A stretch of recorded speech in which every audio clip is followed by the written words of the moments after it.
First things first, get your coffee. Get your coffee ready. Are you ready? Are you rapture ready? Good morning, YouTube, my beautiful, wonderful, glorious, simply amazing, precious brothers and sisters. My new puppy. Every time I say, good morning, YouTube, his ears perk up. He's sitting right over here, wondering, what's my daddy doing? All right, it is only 4 days until Thanksgiving. It's November 20th, Monday. I know, Monday, 2017. I'm going to begin my day with a little bit of coffee. How do you take your coffee? Cream and sugar, black, just cream? No sugar? Are you having hot cocoa on this cold, cold morning? Winter has come with a vengeance early. Is it even winter yet? It's still fall, and it's freezing temperatures in Michigan. What's the temperature in your state or your country, wherever you live? Let me know as we begin our day together. Let me know what you're going to share in the comment section below. Hang on. 4 days until Thanksgiving. Let's go to some breaking news. Earthquakes are kind of still just ramping up, but notorious murderer Charles Manson is dead. And let me take you to this. Notorious cult leader Charles Manson dies aged 83 of natural causes 1 week after being rushed to a hospital. Let me see if I can pull this up. Bear with me.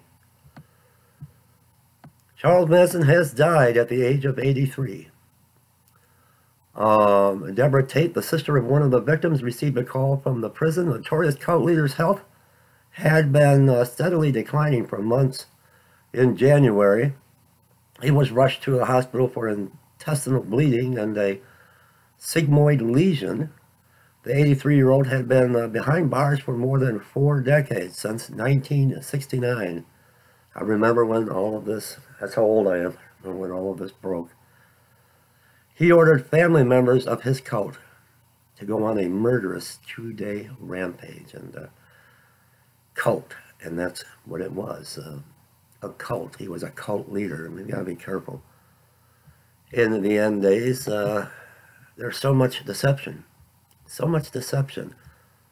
and it's so easy for people to get tangled in to this giant weave of lies and deception, and you get into a cult practice. Never elevate a minister, a pastor, anyone above yourself. Know that there is only one head, and that is Jesus. Don't idolize a man, a woman. Do not idolize them. We are all equal. Doesn't matter what title you want to claim. We're all equal in the eyes of God, and there's only one head of the church, and that is Jesus Christ. Let's see what else is going on. I don't even like to go to news anymore because it's always bad news, you know. But, oh my goodness. American hostages speak out about being gang raped in captivity, how their Muslim faith stayed strong, and how they were beaten, protecting their children from these networks of guards, and how their Muslim faith stayed strong. What about their faith in Yeshua? What about their faith in Jesus Christ? Can't they see?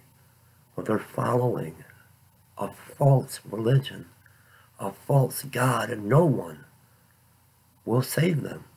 No one. No false entity, no false God. Only Jesus. He's the only one. He is the only one that saves. When will they understand? There will come a time when every knee will bow and every mouth will confess that Jesus is Lord, and He is. NFL. Do you follow the NFL? My dog is looking again. It's okay, baby. It's okay. Next time, the NFL should suspend him for the season. This is what Donald Trump has said regarding what took place over the weekend. Donald Trump blasts Marshawn Lynch for sitting down during the Star Spangled Banner When they played America's Star Spangled Banner, he sat down. He didn't even take a knee. He sat down. But when they started playing the Mexican national anthem, he stood up. And I don't really blame Donald Trump. I really don't blame him for being upset with this. And when is it going to stop? I know everybody out there, sports fans, and I used to be one. I used to play football. Love to watch football on the weekend and Monday Night Football. But when is it going to come a point where the entire nation takes a stand and just refuses to support these NFL teams? I don't know. I love you guys.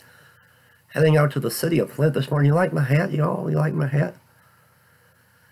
With our ministry and outreach to the homeless, we are going shopping tonight. Christy and I, we are going shopping for turkeys to feed the homeless on Thursday, and we need your help and support. I want to thank the following over the weekend who have given so graciously to our ministry. Over the weekend, I already acknowledged them. I didn't know their name for a gift to our ministry and some much-needed supplies, but the one person wanted me to email them. They gave me their email address, and I've emailed you, if you're watching, twice. 2 times, thinking maybe I might have had an L where number 1 goes, so I did it both ways, and it just kept bouncing back. And it's at iCloud.com, so you might know who I'm talking about. So I have no way of emailing you. I want to thank Rapid Firearms, the company, for $1 offering to our ministry, and that will go a long way. Please understand that. That's a cup of coffee. I want to thank Eric, $5, precious brother Eric. Angie, a beautiful, wonderful gift from the heart of $10 to our ministry. Brandon, $10, thank you. And David, $124 to our ministry and outreach to the homeless. I'm heading out to Flint, Michigan this morning. I'm taking our pup with me. He is just a blessing in my life. Pray for my family, pray for my son. I'm very worried.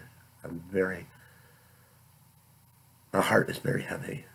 I love you guys, and all the links to support our ministry and outreach to the homeless will be below. God bless you today.